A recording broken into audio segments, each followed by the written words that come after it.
Cátedras de Gestión Estratégica. Primera cátedra. Un cuervo sentado en un árbol el día entero sin hacer nada. Un pequeño conejo ve al cuervo y pregunta: ¿puedo sentarme como tú y no hacer nada todo el día? El cuervo responde: claro, ¿por qué no? El conejo se sienta en el suelo debajo del árbol y se relaja. De pronto una zorra aparece y se come al conejo. Conclusión: para estar sentado sin hacer nada, usted debe estar en la cima. Segunda cátedra.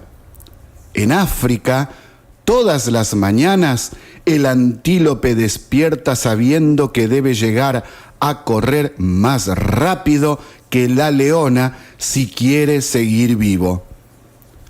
Todas las mañanas la leona despierta sabiendo que debe correr más que el antílope si no quiere morir de hambre.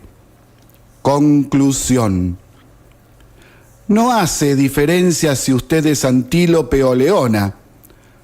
Cuando el sol salga, usted tiene que empezar a correr para sobrevivir.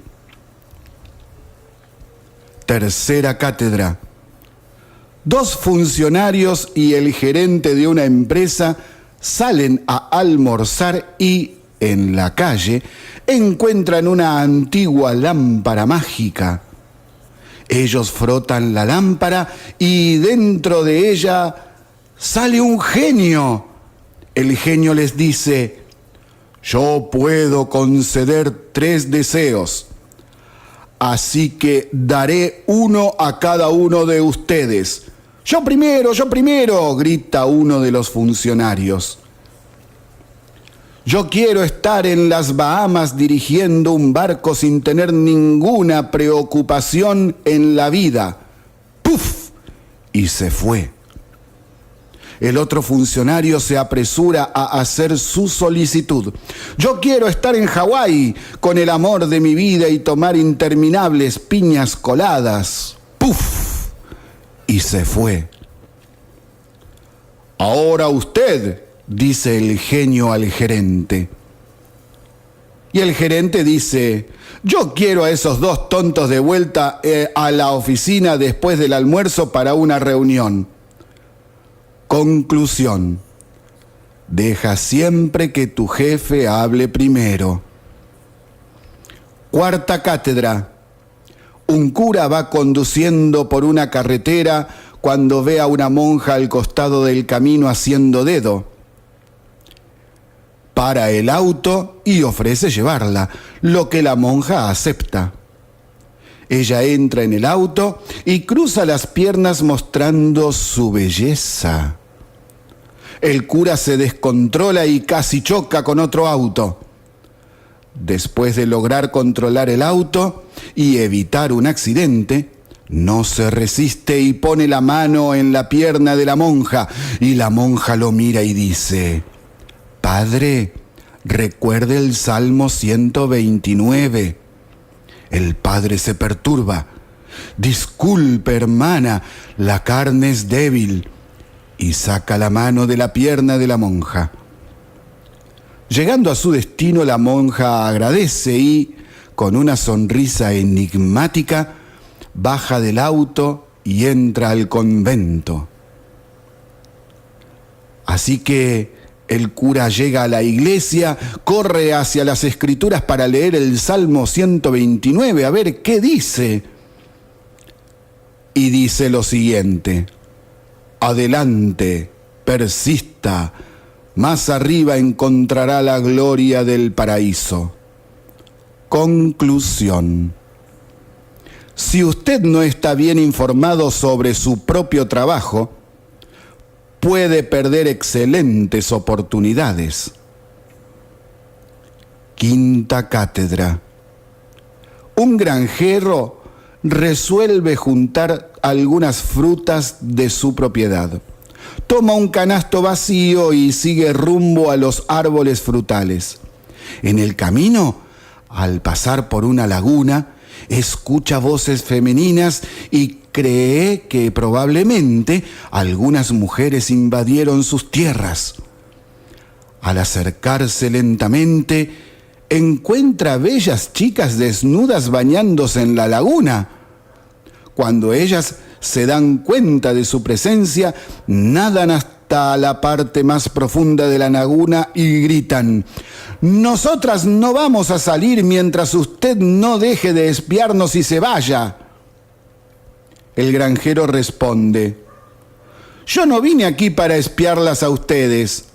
Yo solo vine para alimentar a los cocodrilos». Conclusión: la creatividad es lo que hace la diferencia en la hora de alcanzar nuestros objetivos más rápido. Por lo tanto, antes de hablar es mejor escuchar. Antes de escribir hay que pensar. Antes de gastar es necesario ganar. Antes de juzgar, lo que hay que hacer es esperar. Antes de renunciar, intenta otras formas de solucionar un problema. En el mundo siempre habrá personas que te van a amar por lo que eres y otras que te van a odiar por la misma razón. Así comienza Se pudrió todo. Ciudadanos, les informamos que desde ahora se pudrió todo.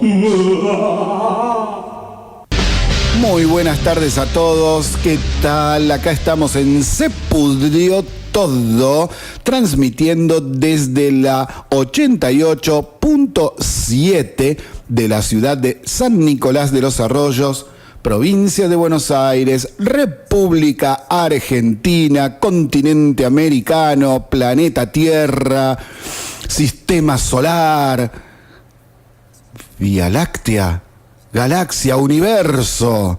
Estamos acá para todo el mundo y Se pudrió todo. Tiene sitio web, bitácora o blog, como guste decirle, en donde encontrará los audios de los programas anteriores, también documentos e informes en forma escrita de los temas que nosotros abordamos a través de esta frecuencia. Lo que últimamente hemos subido son los informes del INDEC de el IPC, es decir, la inflación ocurrida durante el mes de agosto. Y también hemos subido anoche el fallo completo del juez Claudio Bonadío, en donde pide el procesamiento y la detención de Cristina Fernández de Kirchner, así como de otros funcionarios y hasta empresarios. Su dirección es sepudriotodo 887.blogspot.com.ar. También estamos en las redes sociales, nos pueden encontrar en Twitter, Facebook, también estamos en Google Plus, YouTube, y de querer enviarnos un mensaje por correo electrónico, su dirección es sepudriotodo 88.7@gmail.com. Y así andamos en el ámbito local con varias novedades, con varias cuestiones que se han producido, algunas lindas, otras feas, otras para debatir. Pero lamentablemente, bueno, las malas noticias siempre están. Algún día tienen que dejar de estar estas malas noticias para poder tener una vida mejor para todos. Hay que portarse mucho mejor. Vamos a destacar dos, una mala y una buena.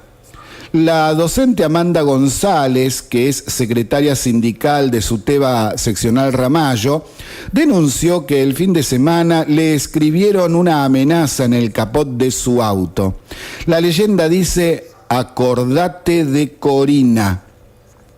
Corina es la docente de Moreno que denunció días atrás que fue raptada y que le escribieron en el vientre con un punzón: ollas no.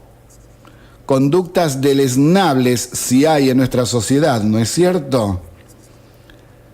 Y una buena es que desde hoy se pueden comprar las entradas para asistir a la inauguración del Autódromo de San Nicolás.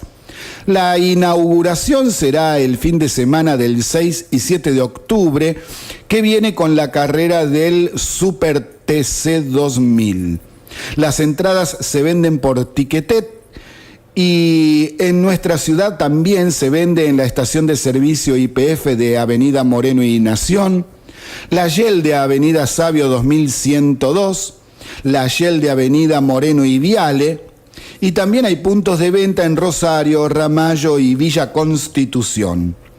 Esperemos que este emprendimiento para San Nicolás traiga muy buenos resultados en lo positivo, por ejemplo, mayor movimiento turístico, también respecto de lo que es el movimiento económico, y además porque es un predio que se va a utilizar no solamente para algunas carreras, sino también para otro tipo de actividades culturales, deportivas que se pueden realizar. Seguimos en Se Pudrió Todo, transmitiendo por la 88.7 de la ciudad de San Nicolás, provincia de Buenos Aires, República Argentina. Entramos en el panorama provincial con una cuestión que ya, ¡ay, Dios mío, otra vez ATE haciendo de las suyas! ATE del astillero Río Santiago tomó el Ministerio de Economía de la provincia de Buenos Aires en las primeras horas de la mañana. Para entrar al edificio rompieron rejas y encima tiraron bombas de estruendo dentro del edificio. También hubo agresiones a la gente que allí trabaja, coartaron la libertad de muchos empleados que fueron encerrados en diversas oficinas. Un escándalo, y todavía sigue. Es una protesta que se da justo en medio de las conversaciones que se vienen realizando entre las autoridades provinciales y representantes del sindicato. Lo que pasa es que ante este tipo de actitudes mafiosas y autoritarias como las que se produjeron en las mismas instalaciones del astillero Río Santiago el jueves pasado, el gobierno de la provincia anunció ayer que no iba a seguir el diálogo si ATE no cambiaba la forma de expresar sus protestas. Es decir, que deje de lado la violencia y que se pongan a hablar. Recuerdo que a este tema ya lo abordamos varias veces.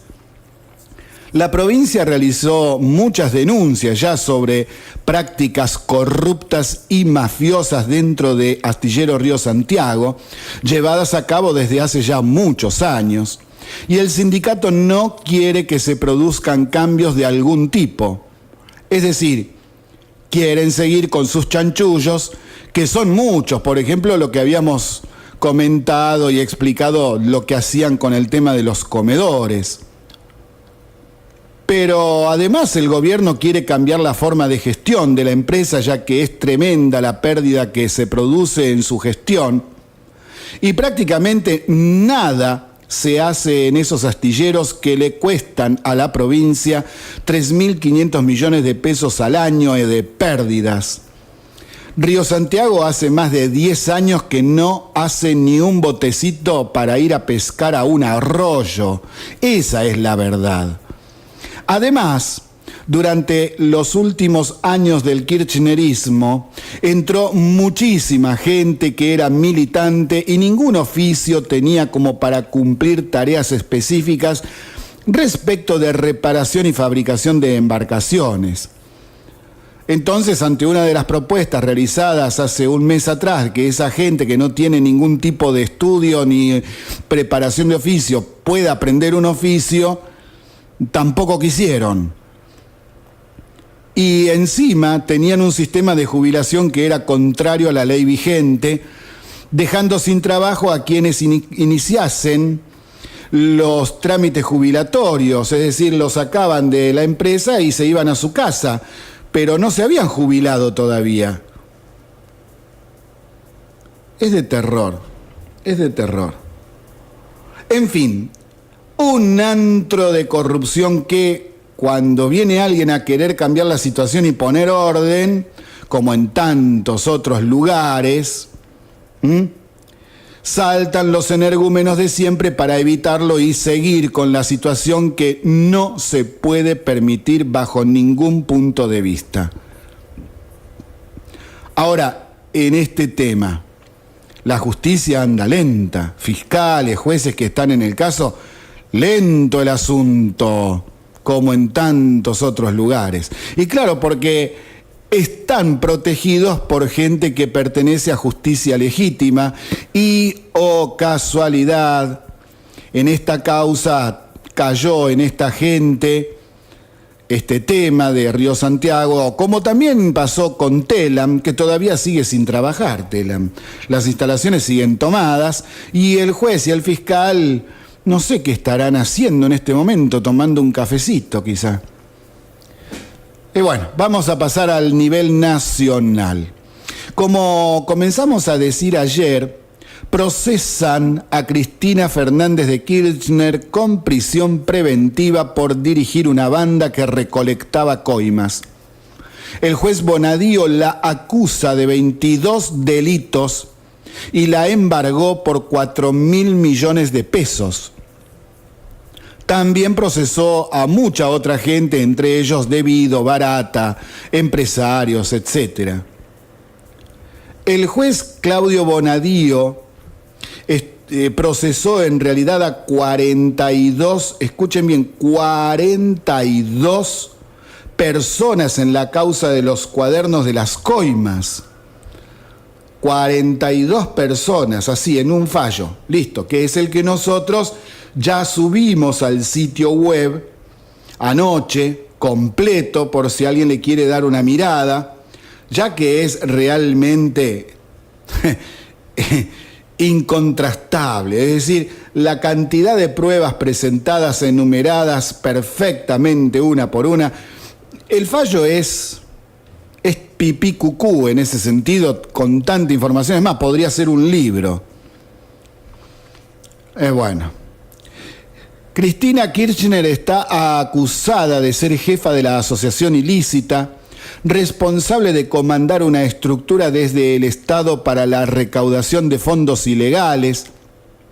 Además, el juez solicitó la prisión preventiva, pero indicó que para iniciar el necesario proceso de desafuero de esta senadora, esperará a que el procesamiento se homologue por la Cámara Federal de Apelaciones. A la expresidente se le trabó un embargo de 4.000 millones de pesos y fue formalmente acusada de dirigir una asociación ilícita y de ser coautora de recibir dádivas en 22 casos ya comprobados y de cohecho también pasivo, es decir, cobrar coimas en 5 casos más. Es decir, hasta el momento tienen comprobado perfectamente 27 casos. Solo en su domicilio de Uruguay y Juncal se realizaron 87 entregas de fondos ilegales por casi 70 millones de dólares. Mi madre, y todavía hay gente que la defiende. Bueno, algunos de los que están acusados de estos 42 son Cristina Kirchner, Julio Devido, Ernesto Clarence, el financista, Roberto Barata, que era el segundo de Devido en planificación, José López, que es el ex secretario de Obras Públicas, Germán Nivielo, que es otro ex subsecretario de Obras Públicas, Jorge Mayoral, ex secretario de Minería, Oscar Centeno, el ex chofer de Roberto Barata, Claudio Uberti, exfuncionario de planificación de debido, Oscar Parrilli, el ex secretario general de presidencia de Cristina Kirchner, Rudy Ulloa Igor, empresario de Santa Cruz y amigo personal del matrimonio Kirchner, que de ser el chofer personal pasó a ser empresario en Santa Cruz y después querer comprar Telefe por $200 millones. ¿De dónde sacó la plata? Bueno, José María Olazagasti, ex secretario de Julio De Vido, y así podemos ir siguiendo con gran cantidad de ex funcionarios, pero también fue procesado Norberto Mario Ollarvide, ex juez federal. Recuerden que hace unos días atrás tuvo que ir a declarar 2 veces ante el juez Bonadío. También hay empresarios como Aldo Benito Roggio, también sindicalistas, gente de las constructoras. Dios mío, está el Ángel Antonio Calcaterra, ex dueño de IEXA, Enrique Pescarmona, titular de la compañía justamente de su nombre. También tenemos a Alejandro Ivanisevic, empresario de Emgasud. Y la lista sigue y sigue y sigue. Si le interesa este tema, en nuestro sitio web, en la sección documentos, y ahí va bajando hasta judiciales, va a encontrar el fallo del juez Bonadío por la causa de los cuadernos. Está completo, son 551 páginas. Lo digo además porque hay mucha gente que después protesta y dice que no hay pruebas. No, disculpame, las pruebas están. Si vos no las querés leer es cosa tuya. Las pruebas están. Y ahora también tengo un listado de las causas de las cuales Cristina Fernández de Kirchner está procesada para refrescar un poco la memoria. Tenemos la causa dólar futuro, que la tiene el juez Claudio Bonadío. La causa memorándum con Irán, también del juez Bonadío. Otra causa es el direccionamiento de la obra pública del juez Julián Ercolini. También la causa Los Sauces del mismo juez Julián Ercolini. La causa Otesur, también del juez Julián Ercolini. Y la causa de los sobornos, que es esta del juez Claudio Bonadío. Dios mío. Pero además hay otras causas, ¿no es cierto? Hay otras todavía que siguen su curso. Por ejemplo, ¿qué pasa con el juez Sebastián Casanello, que 4 veces le tuvieron que ordenar que le tomara declaración a la expresidente? Buah.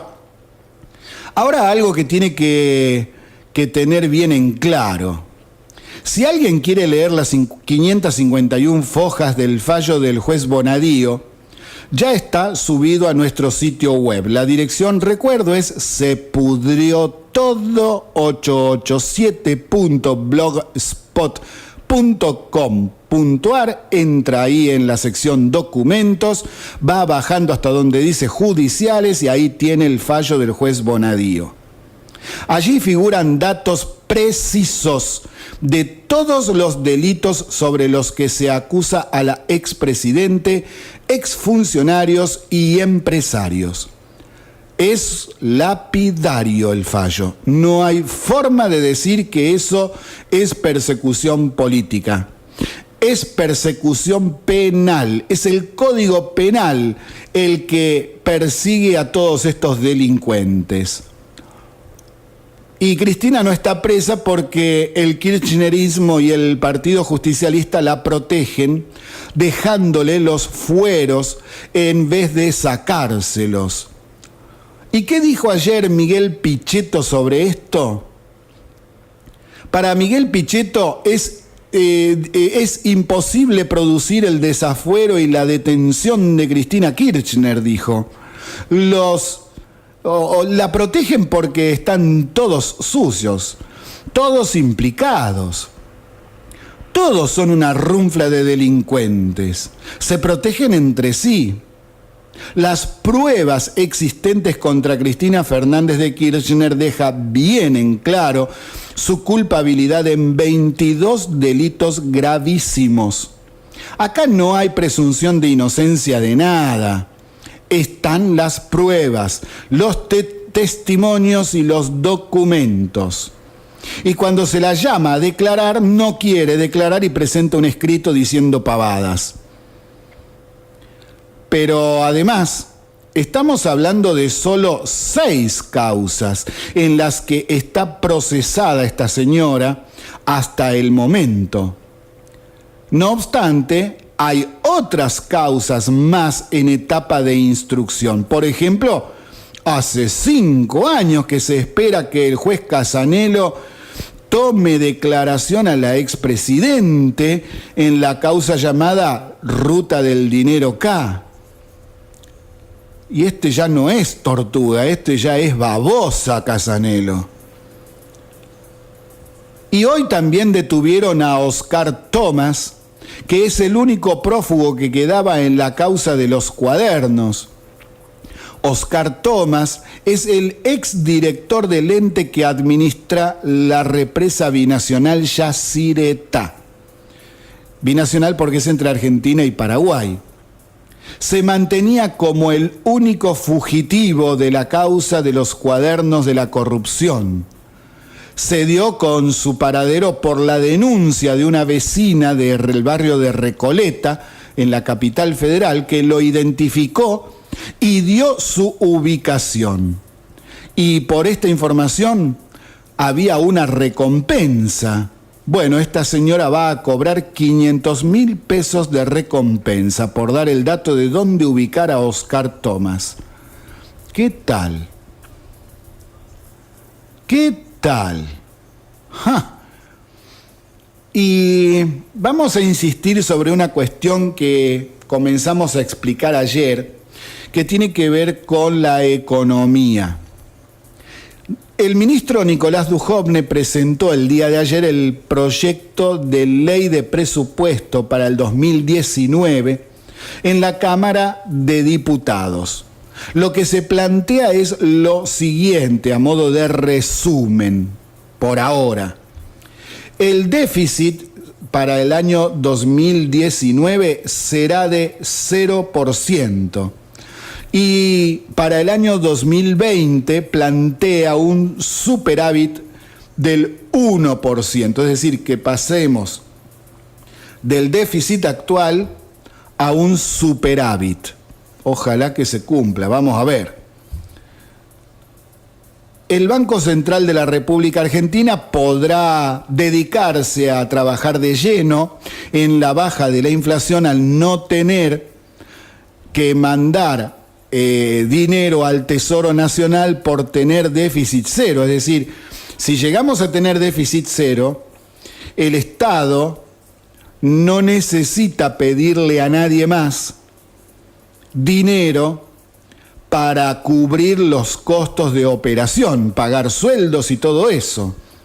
Y entonces el Banco Central de la República Argentina se desligaría totalmente del Tesoro Nacional. Algo que en toda nuestra historia, desde que existe el Banco Central de la República Argentina en 1935, nunca había pasado. La inflación se prevé que bajaría durante el 2019 al 23% anual, algo que tiene que ver con el prorrateo de este año que se viene dando y que es una inflación muy por encima del 30% que se va a dar hasta el 31 de diciembre. Es decir, que la inflación del 2019 propiamente dicha, de acuerdo con lo presentado por Dujovne, sería de bastante menos del 23%, nada más que tiene que sumarle el prorrateo que se va a dar en los primeros meses, en los primeros 3 o 4 meses del año que viene, que es la inflación de reacomodamiento de precios que viene del 2018. También plantea que la cotización del dólar durante todo el 2019 estará entre 40 pesos con 10 centavos y 42 pesos. la actividad económica promedio se contraería un 0,5%, es decir, caería un 0,5% en general por el efecto del arrastre de la crisis del 2018, pero el crecimiento general para ese año se calcula en un 5% respecto de los datos del 2018. El gasto social tendrá un incremento, es decir, crecerá un 32%, el de seguridad social 35%, salud un 29%, vacunas y remedios el 94%, el alza en la compra de alimentos por parte del Estado será del 60%, las transferencias a las universidades será del 39% en aumento, en ciencia y técnica un aumento del 28%, perdón, las obras en infraestructura subirán el 4,2% del actual PBI al 4,4%, pero en términos de dinero representa una baja en pesos. Lo que pasa es que con el aumento tremendo que tuvo el dólar, cuando las obras se hacen pagando en dólares va a salir más barato en pesos. También sucede que no se cubrirán los lugares vacantes que se produzcan en el Estado por los retiros voluntarios que están en este momento haciéndose. Las proyecciones son una reducción del gasto primario de la nación del 7,7% real. Vamos a ver si esto lo cumplen, porque todos los gobiernos dicen una cosa y después el presupuesto no se cumple por la razón que sea y los números se van a cualquier lado. Vamos a ver si lo van cumpliendo. Vamos a ver qué es lo que va a pasar. Ahora comenzará el intercambio de ideas en el Congreso de la Nación. Y ahí, bueno, ¿qué les podemos decir? ¿Qué es lo que va a pasar? Y va a pasar lo de siempre. Va a haber grandes discursos, grandilocuentes, chicanas, muchas mentiras. De todos lados, ¿eh? ¿Y qué quieren hacer? Quieren justificar el no aprobarlo por parte de la oposición más cerrada, como la izquierda y el kirchnerismo, y chicanas para trabarlo de parte del Partido Justicialista y del Frente Renovador y meter ahí algunos artículos que tengan que ver con el frenar la baja al déficit cero, porque recuerden que el año que viene hay elecciones y no quieren, como ya han dicho muchos referentes de sus partidos políticos, no quieren que a este gobierno le vaya bien, quieren que le vaya mal, y entonces van a tratar de hacer algunos cambios ahí para hacer algunos chanchullos, como vinieron haciendo todo el 2017 y el 2018. No va a haber ninguna novedad en esto. Por eso es que el acuerdo alcanzado con los gobernadores fue importante, porque la mayoría de los gobernadores son del Partido Justicialista. Pero, ¿será suficiente para que los legisladores provenientes de las provincias lo aprueben a este presupuesto, fruto del acuerdo con los gobernadores de las provincias, si sus propios partidos están en la tarea de desestabilizar al gobierno? Porque los gobernadores aceptaron el acuerdo, pero sus partidos políticos dicen que no, y encima le mandaron una carta al FMI diciendo que no siga con el acuerdo con nuestro país. Recordemos que en el 2019 habrá elecciones y mucha gente de la oposición está muy nerviosa por el avance de las causas judiciales.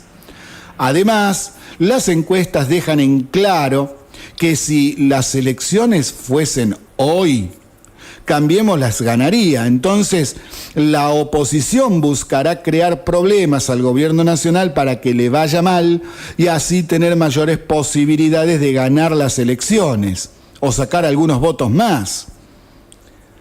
Si le queda alguna duda, fíjese que desde este mediodía, desde el mediodía de ayer y también en el de hoy, la oposición ya salió a realizar críticas que fueron publicadas en distintos medios de comunicación al proyecto de presupuesto del 2019 sin siquiera haberlo leído. Es decir, no lo leyeron y ya salieron a criticar. ¿Y por qué? Bueno, porque esa es la posición que tienen ellos. No es que hacen una crítica constructiva, mira, a mí me parecería tal cosa, que tal otra sería mejor. No, nada que ver. No pasa por ahí el asunto. Es decir, salieron a criticar sin siquiera haberlo leído al proyecto, porque no les interesa realmente analizarlo en sí, sino salir a crear problemas. Esto está clarísimo y ya lo van a ver cuando empiece la discusión en el Congreso. Y les recuerdo, tanto en la Cámara de Diputados como en la Cámara de Senadores, cada vez que se discuten leyes importantes como esta, en YouTube usted tiene el canal tanto de la Cámara de Diputados como de la Cámara de Senadores, en donde transmiten en directo.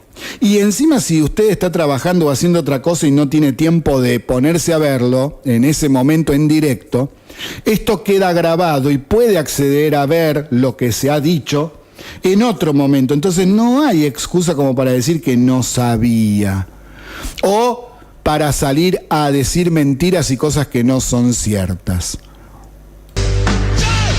Seguimos en Se Pudrió Todo, transmitiendo desde la 88.7 de la ciudad de San Nicolás, provincia de Buenos Aires, República Argentina.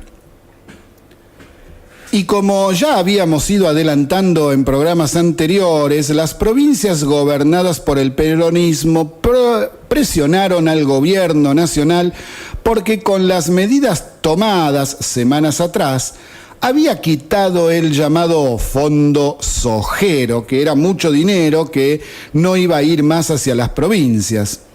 Entonces el gobierno nacional giró hoy hacia las provincias 4.125 millones de pesos en forma de compensación. A la provincia de Buenos Aires les toca más o menos 925 millones de esos 4.125 que se reparten entre todas las provincias.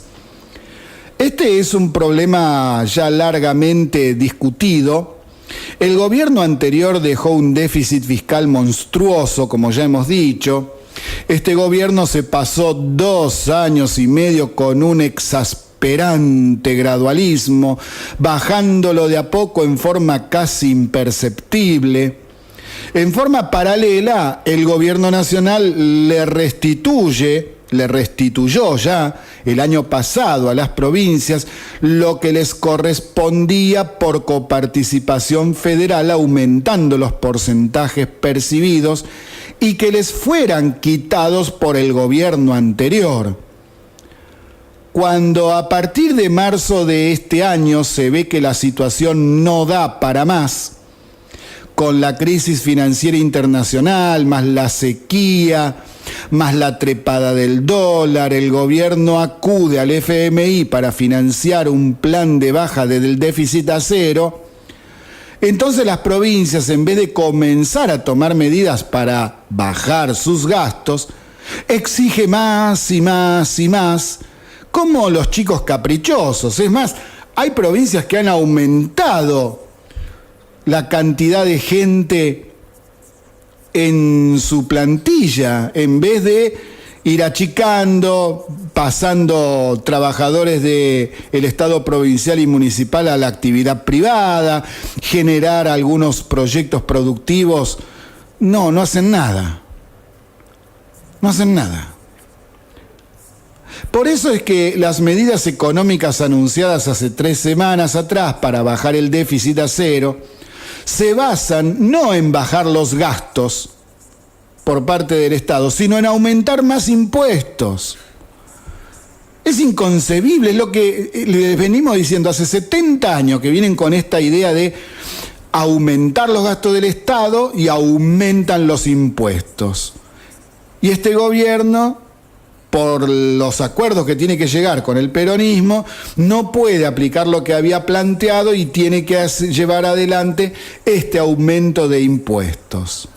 A estas cuestiones es necesario tenerlas bien en cuenta para comprender qué es lo que está pasando en el ambiente político institucional de Argensauria.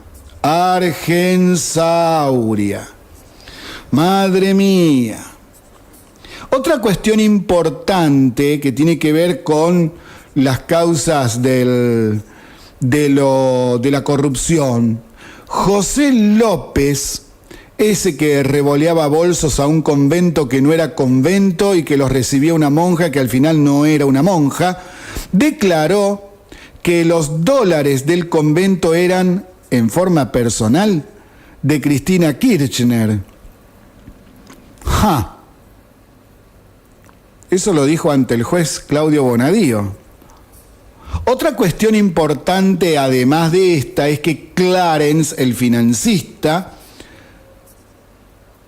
y Muñoz, el secretario privado de Néstor Kirchner, hicieron decenas de viajes a Uruguay en aviones del Banco Macro, que es de Brito, quien, junto a los Eskenazi, fueron los que manejaron a sus bancos para realizar el ataque al sistema cambiario argentino en los últimos meses. Y bueno, ahí tenemos también que toda plata de argentinos que fue robada por los Kirchner, utilizada para desestabilizar el gobierno, y ahí con todo el tema de lo que pasó con lo que es lo que pasó con el dólar. Y bueno, ahí ya estamos. Como siempre, con este tipo de barbaridades que tenemos en el país, las comprobaciones y todo ese tipo de cuestiones. Y como veníamos diciendo con tantos otros temas que a nosotros nos duelen como argentinos, porque, a ver, acá hay tantas cosas que no se pueden seguir apañando. Si vos tenés gente delincuente, ¿qué haces? ¿Los defendés o los metés preso? Es inconcebible que todavía haya gente que los está defendiendo. Claudio Uberti, que era una especie de ladero de Néstor Kirchner, una especie de secretario que estaba ahí dando vuelta, al comienzo de su presidencia, desde el 2003, contó ante el juez Bonadío cómo fue la trama para que Néstor Kirchner y Hugo Chávez se quedaran, y escuche bien, con 50 millones de dólares que eran de la Argentina.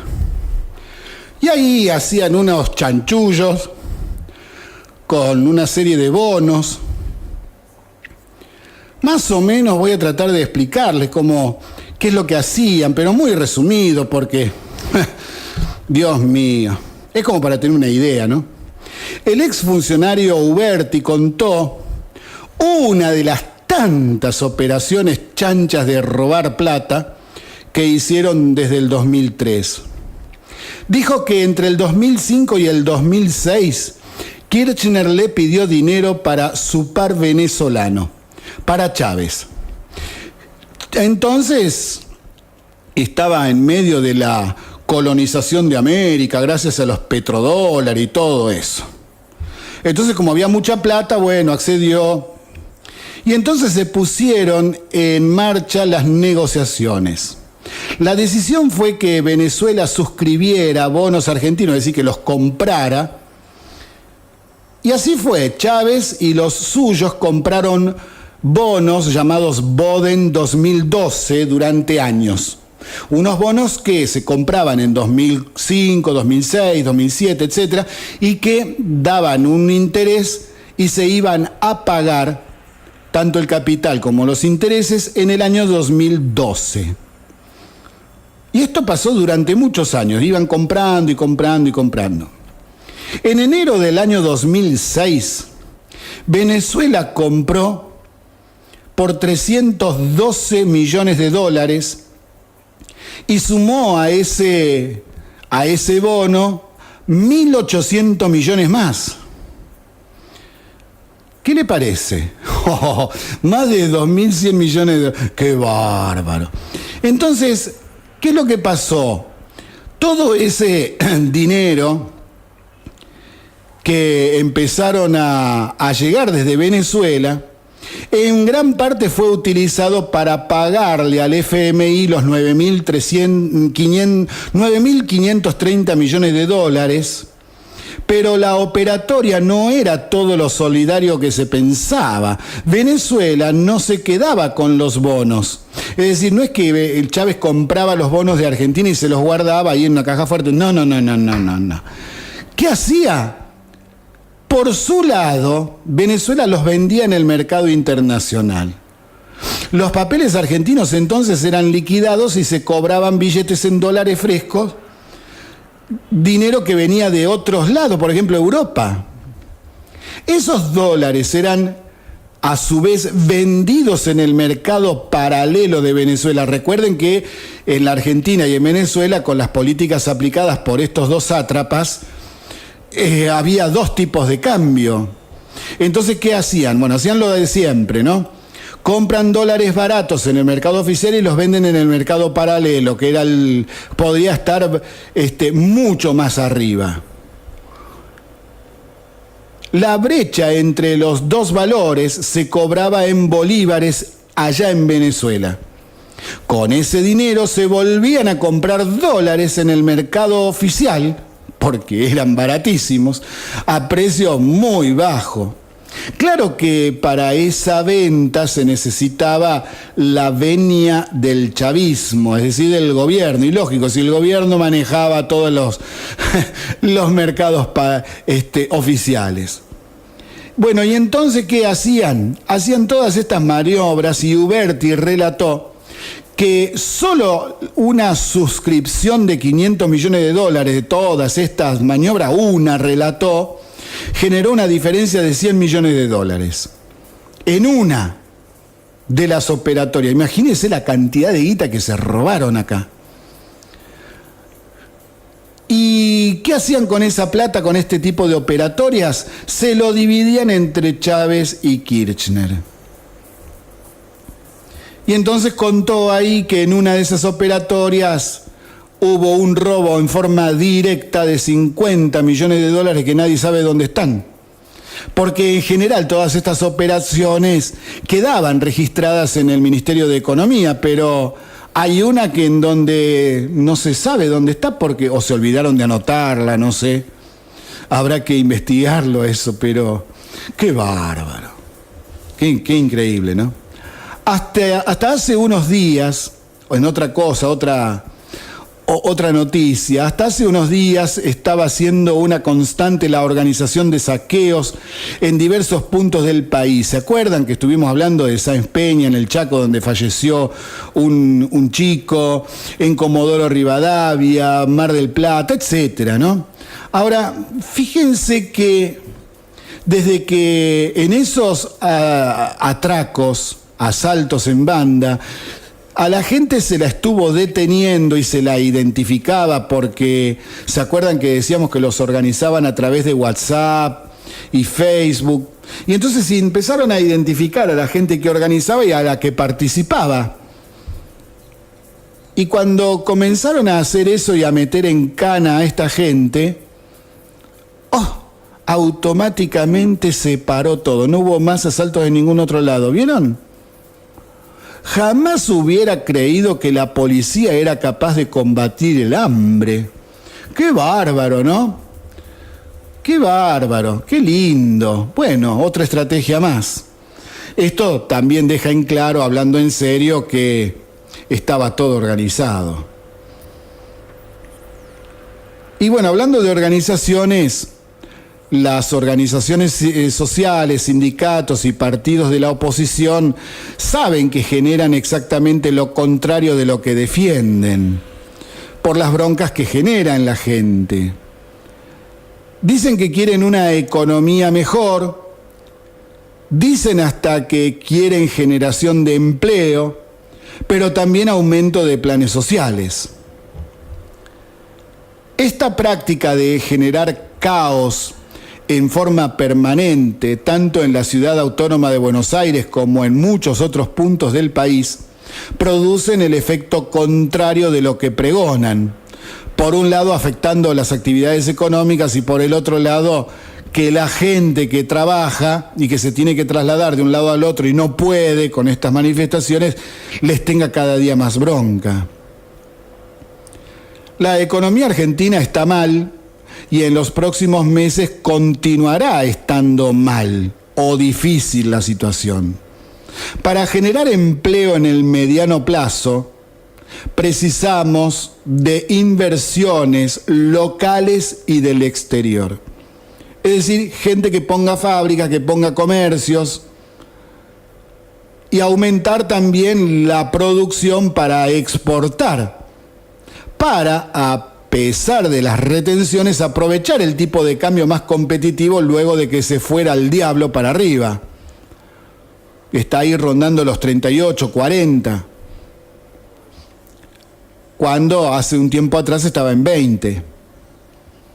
Los activos argentinos están baratos en dólares, es decir, yo traigo dólares desde el exterior y compro activos argentinos, que quiere decir máquinas, herramientas, o pago cemento, cosas por el estilo, y por los dólares que yo traigo me dan mucha más mercadería de la que me daban, qué sé yo, 5 meses atrás. Y muchos inversores del exterior, por este tema de la devaluación que hemos tenido, están haciendo cuentas. Pero cuando un inversor ve que un grupo minoritario de personas tienen el poder de cortar durante horas, por ejemplo, la avenida 9 de Julio, el centro de la capital del país, rutas, y que en el año 2017 hubo 14 piquetes promedio por día, simplemente eligen otro destino más tranquilo para sus inversiones y que no tengan problema. ¿Quién va a venir a este desastre que se produce todos los días a invertir? Además, ellos viven de planes sociales que se pagan con dinero del Estado.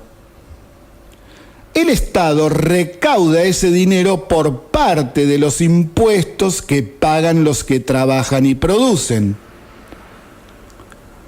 Pero si se la pasan cortando las calles, avenidas, rutas, no se puede trabajar ni producir para pagar esos impuestos con los que les pagan a ellos los planes. Fíjense en los datos que les voy a dar ahora. En el año 2012, la cantidad de cortes en vías públicas fue de 5.483. Sí, 5.483 cortes durante todo el 2012. En el 2013 hubo 5.767 cortes. Aumentaron. En el año 2014 fueron 6.805 cortes, es decir, siguió aumentando. En el año 2015 fueron 6.323 cortes, aumentó otra vez respecto del 2012 y 2013 y un poco menos del 2014. Ahora, en el 2016 fueron 6.491 cortes, aumentó un poquito, y en el 2017 fueron 5.221 cortes, ahí bajó más de 1.200 cortes en el año. Ahora, doy estos números para que vean que los cortes, movilizaciones y actos de protesta no son solo contra Macri, Lo aclaro porque luego salen por todos lados a criticar al actual gobierno y nada más, y a decir que se tiene que ir ya mismo. Hacían más cantidad de cortes contra Cristina Fernández de Kirchner. Lo aclaro porque hay mala memoria en este país. Estos son datos. Fíjense en una progresión que hicimos acá y la relación con los hechos concretos. Si atraemos inversiones productivas que contraten mano de obra, quien tiene empleo consume más, compra más cosas. Las empresas precisarán entonces aumentar su producción para atender esta demanda en aumento y para esto también precisarán más maquinarias y más mano de obra. El gobierno aumentará la recaudación merced al aumento de la actividad económica. Y cuando la industria produce más, crece también la mano de obra indirecta que también consume más. Y así el país entra en un círculo virtuoso de crecimiento y generación de empleo. Entonces, realizar piquetes mata la creación de empleo. No solo porque hay una baja en las actividades económicas, sino también porque hay menos inversiones al haber un alto índice de conflictividad social. Los inversores en realidad se van a otro lado entonces, o al menos gran parte de esos inversores. Según datos del INDEC, en agosto pasado, la industria instalada trabajó al 61% de su capacidad. Esto quiere decir que hay capacidad ociosa, es decir, que las fábricas podrían producir más.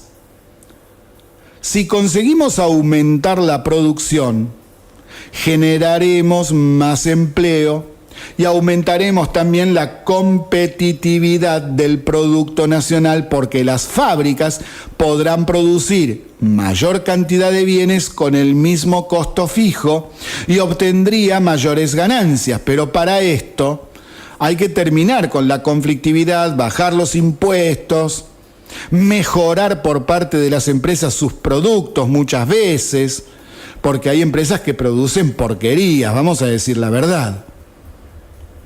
Vamos a dar algunos ejemplos que publicó Segre en Infobae el domingo pasado, que son interesantes. Por ejemplo, si Argentina exportara 1 millón de toneladas de harina de trigo, hoy en este momento está exportando 650.000 toneladas por año. Vamos a suponer que de 650.000 pasa a exportar 1 millón de toneladas, es decir, 350.000 toneladas más. ¿Sabe lo que pasaría? Se generarían 3.890 puestos de trabajo, el Estado recaudaría 672 millones más de pesos,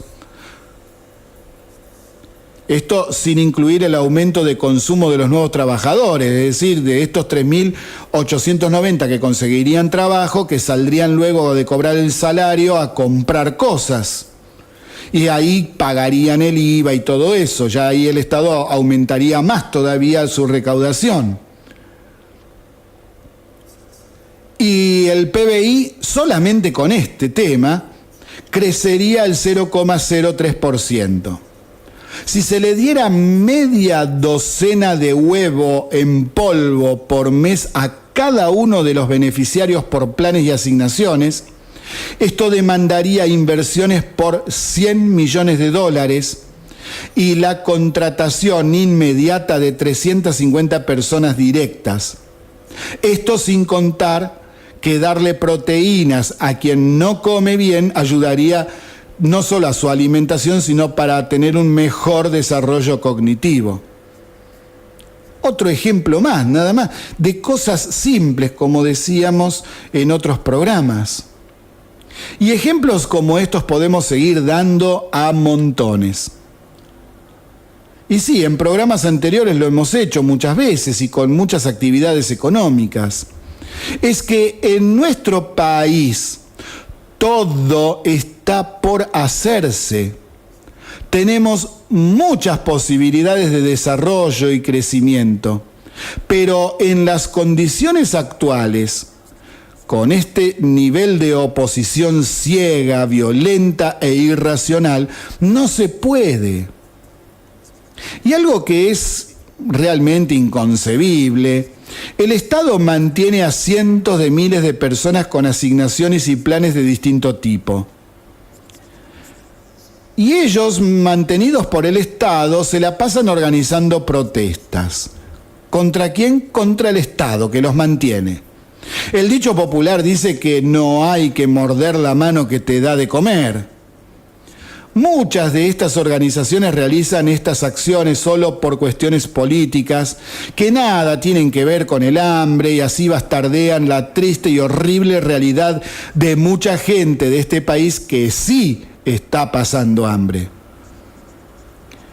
Cuando los periodistas se acercan a la gente para preguntarles por qué están protestando, muchas veces no saben qué responder. Y hasta se vio perfectamente en muchas oportunidades cómo los punteros sacaban a la gente de adelante del micrófono para que no hablaran y no dejen en evidencia que son arriados y ni ellos saben por qué van.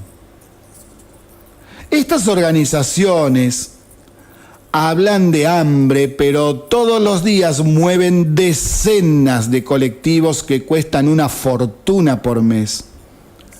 Tienen pancartas, remeras, pecheras, reparten viandas y hasta dinero a los manifestantes.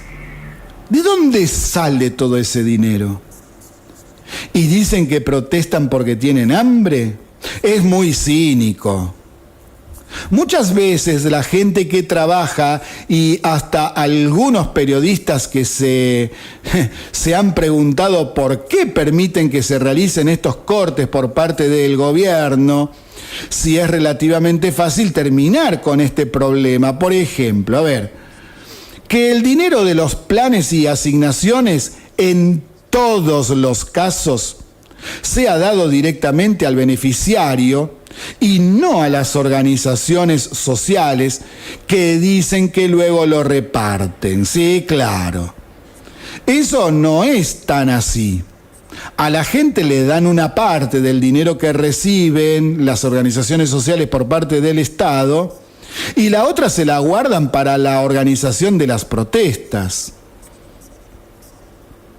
A los micros que los transportan, por ejemplo, ¿cómo es posible que no les exijan que estén en regla? Por ejemplo, que les pidan la patente, el seguro, la BTV. A todo hijo de vecino nos meten unas multas tremendas si no tenemos esto en regla. Multar a los micros que estacionan en cualquier lado, ¿por qué no lo hacen? Cuadras y cuadras estacionando donde no es permitido.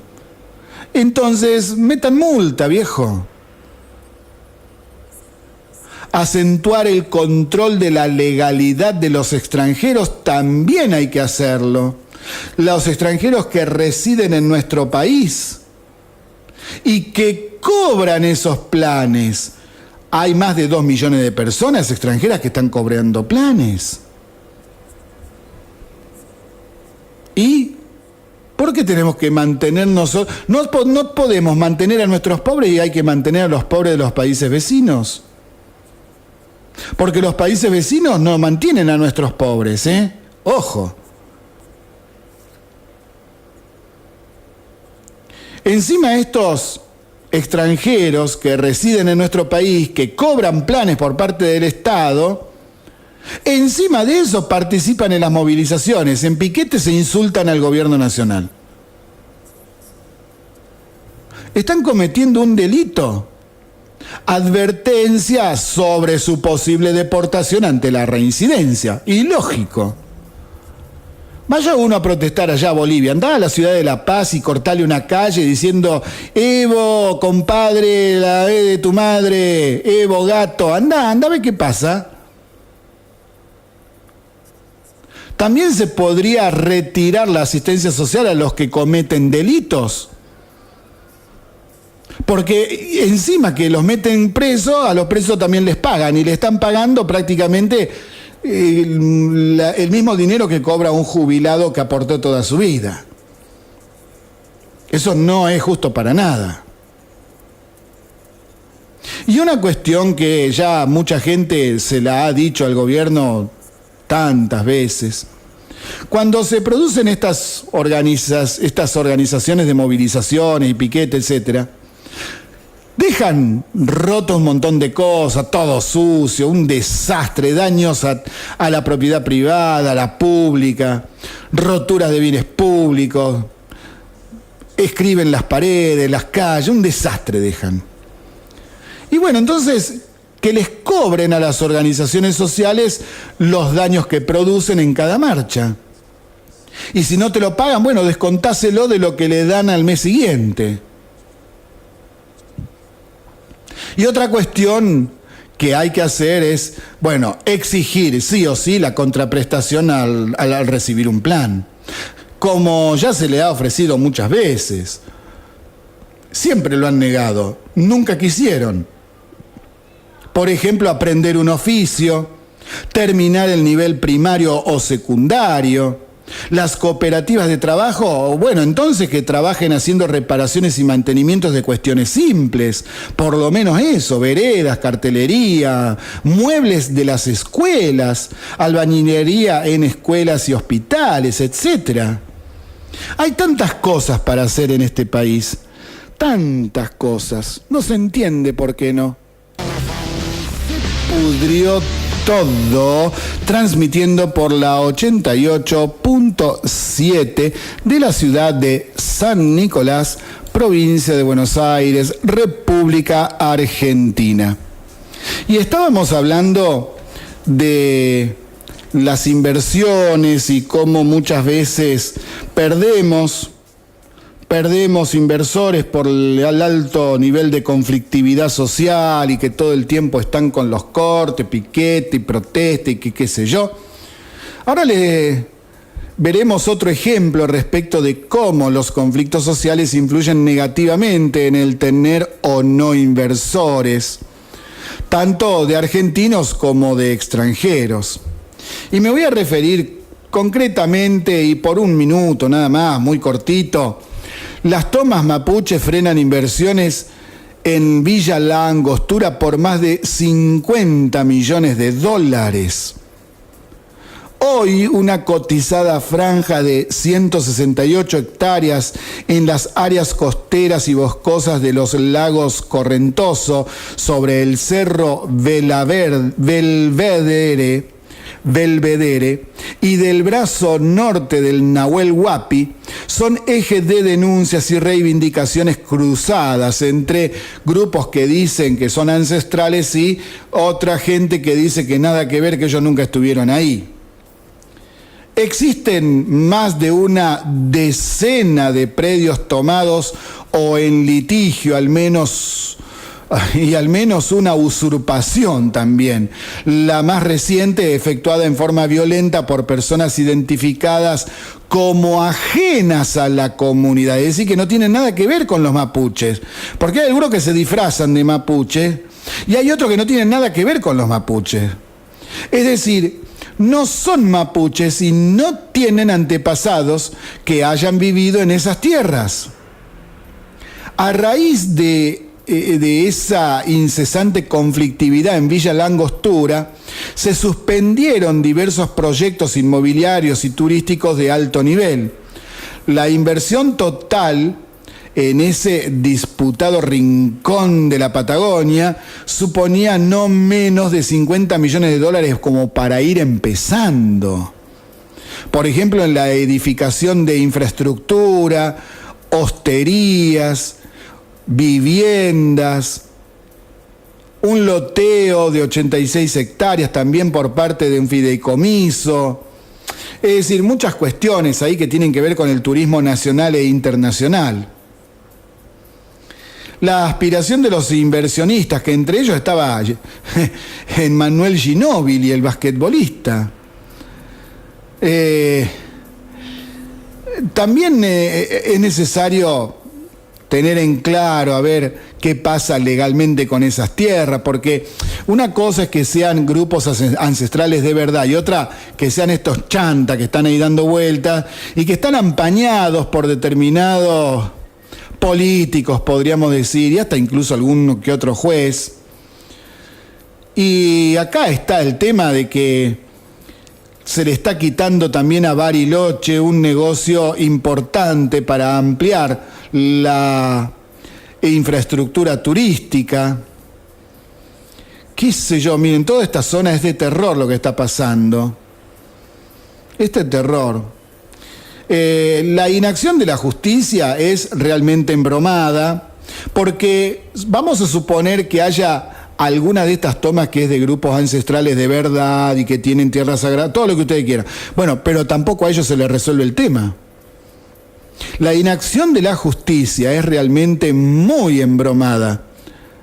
Nada avanza, nada se resuelve. Desde ya hace muchos años que venimos con este tema. Lo mismo que sucede en el resto del país con otros temas ahí dando vueltas. Y cuando se producen conflictos, bueno, sobre todo cuando son violentos, los inversores se van, no quieren saber nada con líos. Se van e invierten en otro lado. Y entonces, ¿qué pasa? Hay menos trabajo acá, menos gente del lugar, menos obra de infraestructura, todo sigue igual. Incluso ni siquiera los que protestan pueden mejorar sus condiciones de vida. Y bueno, somos Argensauria. Somos Argensauria, ¿qué le vamos a hacer? Pocas cosas se han podido ir haciendo para dejar de ser Argensauria. Y una de ellas, de esas pocas cosas, es ir mejorando desde el gobierno, desde el Estado, algunas cuestiones que tienen que ver con aspectos que nos embromaron la vida durante mucho tiempo, y vamos a ver si es posible mejorar esos malos momentos, cambiarlos y producirlos en buenos y mejorar la calidad de vida. Esto tiene que ver con, por ejemplo, la cantidad impresionante de celulares robados. Y como ya hemos informado a fines de agosto pasado, hay algunos teléfonos donde podemos llamar. Hay formas de protegerse respecto de los celulares robados. Vamos a poner de nuevo este informe al aire, a ver qué les parece. Anunciaron que a partir de hoy los teléfonos celulares robados ya no funcionarán con ninguna red del país. Todo equipo que fue denunciado como perdido o robado va a ser bloqueado en todas las redes de celulares del país. Es decir, si usted denunció un teléfono que ha sido robado y que lo siguieron usando seguramente, a partir de hoy no funciona más. ¿Y cómo lo hacen? Bueno, porque esto lo podrían haber hecho siempre, es más, lo tendrían que haber hecho cuando usted envió la denuncia. A ver, vamos a ir explicando por parte. Todo equipo que fue denunciado como perdido o robado será bloqueado cuando se pretenda hacerlo funcionar, incluso aunque le cambie la tarjeta SIM. A ver qué pasaba con esto antes, es decir, hasta ayer. Las empresas de telefonía celular tenían la obligación de dejar sin funcionamiento a los celulares que eran denunciados por pérdida o robo. Pero en realidad no lo hacían. Esas empresas delincuentes. Sí, delincuentes, y me refiero principalmente a Claro, Personal y Movistar. Porque no daban de baja los teléfonos denunciados. ¿Y por qué no los daban de baja? Porque el ladrón lo podía usar o vender, y si el teléfono seguía operando, entonces era un cliente más al que le cobraban la carga de tarjeta, por ejemplo. De mi parte, considero que las empresas han sido por años cómplices de poder funcionar inhabilitando el equipo por el número email, que es el número interno que identifica al equipo, es decir, como si fuese un DNI del equipo, no el número de teléfono, sino un número interno que tiene el chip. Es algo facilísimo de hacer porque solo consiste en buscar en el sistema el número de teléfono y tildarle al lado del número de email la opción de deshabilitar. Y el teléfono queda sin poder conectarse a ninguna red. Simple y sencillo. Pero no lo hacían las empresas porque así ganaban otro cliente. Manga de delincuentes. Ahora, al parecer, el gobierno nacional se puso firme frente a las empresas y las obliga a que dé de baja del sistema de comunicaciones a todos los teléfonos celulares denunciados como robados. Desde finales del mes de mayo, el Ministerio de Justicia y Seguridad de la Ciudad de Buenos Aires viene realizando una serie de inspecciones en locales de venta de reparación de celulares para frenar la comercialización de teléfonos robados. Incluso ya fueron detenidas más de 90 personas y se secuestraron cientos de celulares denunciados como robados. Lo mismo se ha hecho en la provincia de Buenos Aires. Lamentablemente en el interior del país casi nada se ha hecho al respecto. Solo en las inspecciones de las galerías de Liniers, 11, Constitución, Pompeya, Microcentro y Retiro, como para tener una idea, clausuraron más de 100 comercios de los 164 que fueron inspeccionados. Como se ve, la cantidad en porcentaje sobre el total es alarmante. Y es altísima porque siempre hubo complicidad entre los ladrones y las empresas prestatarias del servicio de telefonía celular. Por eso digo que estas empresas son también delincuentes. Todo era una joda. ¿Ahora se terminó la joda? ¿El gobierno nacional obliga en serio a las empresas a dar de baja del sistema de comunicaciones a los teléfonos robados? Eso es lo que anunciaron y ojalá así sea, que se cumpla.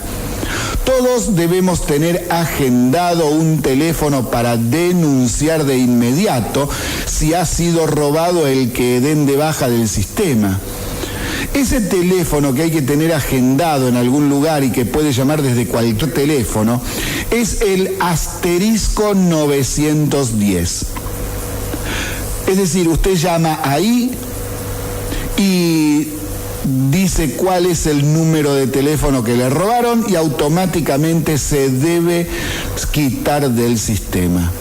Para estar seguros de que su teléfono celular está en el sistema correctamente asentado y no llevarse una sorpresa o una fea sorpresa, puede hacer la prueba llamando al siguiente número que le voy a dar a continuación para que le confirmen que está todo en regla. ¿Tiene ahí para anotar? Bueno, acá le digo, es asterisco 234 numeral y llama. Ahí le va a salir un cartelito, un mensaje de texto diciendo si ese teléfono está ya asentado o tiene que asentar y dar sus datos. Quienes tengan el número a nombre de un titular recibirán un mensaje entonces que le confirman que no hace falta hacer más trámite para estar en el sistema. Y si es necesario inscribirse, le pedirá los datos personales. Listo, nada más, es lo único que tiene que hacer. Y si se lo roban, llama al asterisco 910 desde cualquier teléfono y avisa del problema y automáticamente se lo da de baja. Si necesita mayor información sobre qué es el número email, que es el interno del celular, como si fuese su propio número de DNI, puede ingresar a una página de internet donde tiene todo perfectamente explicado. Su dirección es la siguiente, se la digo despacito para que lo pueda anotar: www.enacom.gov.ar/email. Es decir, usted entra en internet, entra en www.enacom.gov.ar/email y ya está. Ahí tiene una página en donde le explican perfectamente y bien sencillo qué es ese número. Y si usted quiere saber cuál es ese número en su propio teléfono, fíjese lo que puede hacer, que es muy fácil y sencillo. Debe marcar, como si estuviese llamando por teléfono, lo siguiente: asterisco numeral 06 numeral y llamar. Le repito, asterisco numeral 06 numeral y llamar. Le aparecerá en una pantalla en el celular con el número de email. Son 15 caracteres, nada más. Esto lo puede anotar en un papel junto con su número de teléfono, también con el número para llamar si le llegan a robar el teléfono celular, que es el asterisco 910, y también, por si quiere pasarle esta información a algún amigo o familiar, puede anotar el asterisco 234 numeral, que es el número que sirve para saber si su teléfono está correctamente asentado en el sistema. Y siguiendo con el tema tecnológico, se está difundiendo una advertencia a la gente que viaja a Estados Unidos y allí compra los iPhone últimos modelos para traerlos a la Argentina y utilizarlos acá. El problema es que los últimos modelos del iPhone, los XS y XR, no funcionan bien y rápido en nuestro país. La causa es que esos teléfonos fabricados para ser utilizados en Estados Unidos no vienen con una de las bandas que más se utilizan justamente en nuestro país, es decir, no funcionan el 4G. ¿Qué es lo que sucede? Sucede que en Estados Unidos no tienen la banda B28, de 700 MHz, y entonces el iPhone ya no lo trae en el último modelo. Y en Estados Unidos el 4G se utiliza en otras bandas, pero en nuestro país se utiliza la B28 y justamente los iPhone XS y XR no la tienen. Entonces sucede que al traerlos a la Argentina no se conectarán al 4G de las operadoras de nuestro país. Lo que habría que tener en cuenta para aquellos que quieren comprarse el último modelo del iPhone es que compren los modelos que están orientados para Europa, y allí sí tienen la B28 habilitada dentro de su equipo para que pueda funcionar el 4G en nuestro país.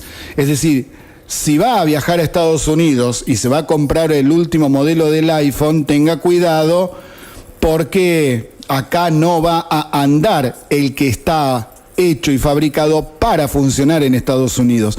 Fíjese, si lo llega a comprar allá en Estados Unidos, que sea el modelo que tenga la B28 habilitada. Y bueno, esto es algo muy común, sobre todo porque por los impuestos y por la traída de todo este tema, podría llegar a salir hasta 100.000 pesos un iPhone de último modelo. Es mucha plata para que después encima no funcione el 4G. Bueno, ay mi Dios, qué cosa, che. Entramos en los últimos minutos de Se Pudrió todo, transmitiendo por la 88.7 de la ciudad de San Nicolás, provincia de Buenos Aires, República Argentina. Y en internacionales hay muchas cosas, pero vamos a destacar lo siguiente, que hace varios días que lo venimos dejando porque no tenemos tiempo, pero hoy hay que decirlo porque ya hace varios días que se dio esta noticia. Y es que le quitaron una condecoración que le dieron a Cristina Kirchner en Ecuador. Dijeron en la legislatura, en la Asamblea Ecuatoriana, no podemos premiar la corrupción.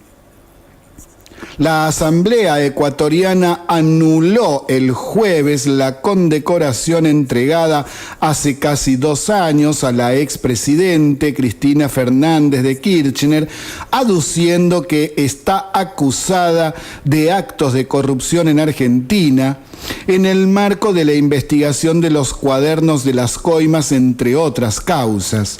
Y lo hizo con el apoyo del partido político del expresidente Correa, que era aliado a los Kirchner.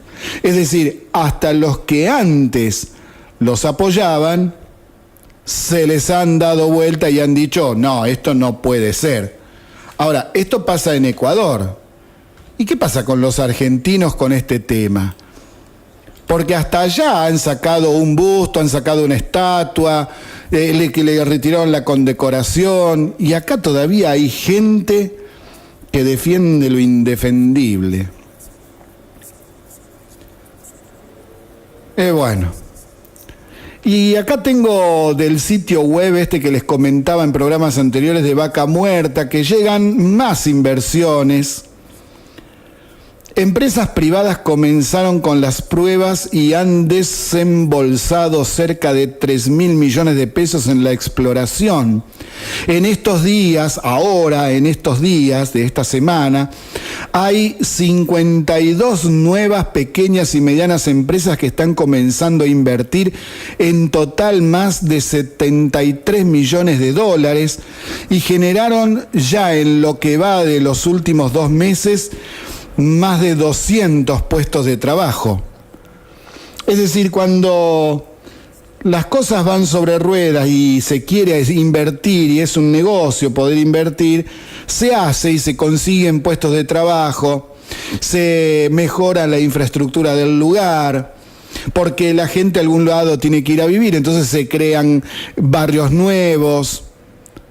Y les voy a dar un ejemplo. Acá en San Nicolás tenemos el barrio Somisa, que se construyó justamente para la gente que iba a trabajar en Somisa, fin de la década del 50, principio de la década del 60. Y el barrio tuvo escuela, actividad comercial, iglesia, club, todos los servicios, casas de primer nivel. ¿Cuándo vamos a aprender incluso de nuestra propia historia? Bueno, pero somos Argensauria y estando en Argensauria